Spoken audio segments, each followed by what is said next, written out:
आज के एपिसोड में हम बात करने वाले हैं राइज एंड फॉल के 7वें एपिसोड में, जिसमें पवन सिंह एक नए अवतार में नजर आए। पवन सिंह को काफ़ी गुस्से में दिखाया गया, उसके बारे में डिटेल में बात कर लेते हैं। पहले बात करते हैं नयनदीप के बारे में, जो पवन सिंह का काफ़ी करीबी है।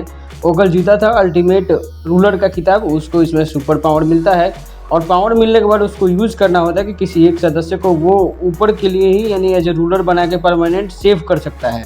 तो उसने पवन सिंह को चुना। एज ए ऑब्वियस बात है कि पवन सिंह काफ़ी करीब है उसके, और पवन सिंह के साथ उसकी बॉन्डिंग काफ़ी ज़्यादा अच्छी भी दिखती है।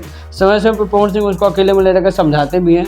तो पवन सिंह को उसने चुना। उसके बाद काफ़ी लोगों की इसके लिए मिर्ची भी लग गई कि पवन सिंह एज एक्सपेक्टेड ही नहीं था। फिर जितने भी बचे हुए रूलर्स थे उनको दो दो शख्स को नॉमिनेट करना था, चुनना था, जिसमें ये 3 लोग नॉमिनेट होते हैं। पवन सिंह ने कीकू शारदा और बाली का नाम लिया, लेकिन ये दोनों अगर देखो तो पवन सिंह के काफ़ी ज़्यादा करीब हैं। इस तरह से 3 लोग नॉमिनेट होते हैं ऊपर से नीचे जाने के लिए। फिर इन दोनों को गेम खेलना होता है कल, किसी नीचे वाले कोई भी पार्टनर जो नीचे बेसमेंट में रह रहा है उसको पार्टनर बना के। तो इसमें कीकू शारदा चुनता है आकृति नेगी को, और आकृति नेगी ऊपर जब आ जाएगी तो पवन सिंह के फैंस काफ़ी ज़्यादा खुश होंगे, क्योंकि पवन सिंह और आकृति नेगी की बॉन्डिंग शुरू में ही काफ़ी अच्छी दिखाई देती है।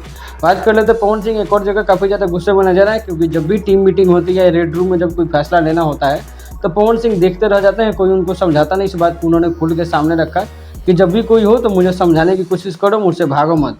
कल वीकेंड का वार है और पवन सिंह और आकृति नेगी का जबरदस्त भोजपुरी गाने पे एक डांस दिखने वाला है। तो और ज़्यादा एक्साइटेड हो जाइए और चैनल को सब्सक्राइब करना बिल्कुल मत भूलना। मिलते हैं अगले वीडियो में।